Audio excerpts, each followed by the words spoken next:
বিশ্ব ক্রিকেটের আনলাকি দুই দল, যাদের দেখলেই ক্রিকেট সমর্থকরা দীর্ঘশ্বাস ফেলেন। South Africa, New Zealand. দর্শক মনে ভাসতে থাকে দুঃখের সব স্মৃতি। ২০ দলের টি-২০ বিশ্বকাপের সেরা চারে তারা একে অপরের প্রতিপক্ষ। ক্রিকেট প্রেমীদের মন খারাপ, বিদায় নিতে হবে যে কাউকে।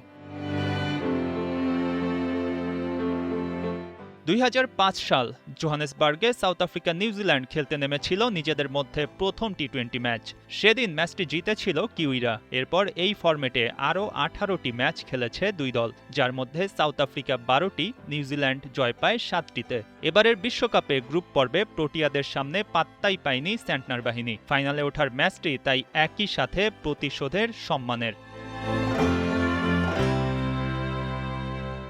সাউথ আফ্রিকার সাথে টি-২০ বিশ্বকাপের সেমিফাইনালে কখনোই দেখা হয়নি নিউজিল্যান্ডের। তবে ওয়ানডে বিশ্বকাপ ও চ্যাম্পিয়ন্স ট্রফির সেমিফাইনালে তারা মুখোমুখি হয়েছিল। ২০১৫ ওয়ানডে বিশ্বকাপ ও ২০২৫ চ্যাম্পিয়ন্স ট্রফি দুইবারই প্রোটিয়াদের হারিয়ে ফাইনালে পা রাখে কিউইরা।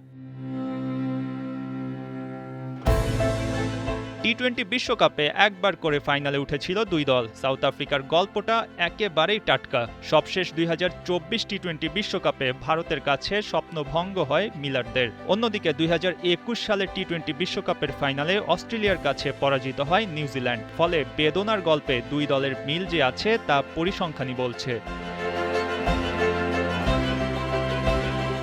সাদা বলের ক্রিকেটে দুই অসুখী দল। ক্রিকেট দর্শকরা বারবার আহত হয়েছেন তাদের খেলা দেখে। এত ভালো খেলে শিরোপার দ্বার প্রান্তে যে ছোঁয়া হয় না ওই কাঙ্ক্ষিত ট্রফিটা। এখন পর্যন্ত পঞ্চমবার টি-২০ বিশ্বকাপের সেমিফাইনালে উঠল নিউজিল্যান্ড। South Africa চতুর্থবার। সব জায়গায় দুই দল হাঁটে গলায় গলায়। তবে একসাথে টি-২০ বিশ্বকাপের ফাইনালে ওঠার লড়াই এর আগে করা হয়নি। এবার সেই লড়াইয়ে জিতবে কারা? উত্তর মিলবে ইডেন গার্ডেন্সে বুধবার সন্ধ্যায়।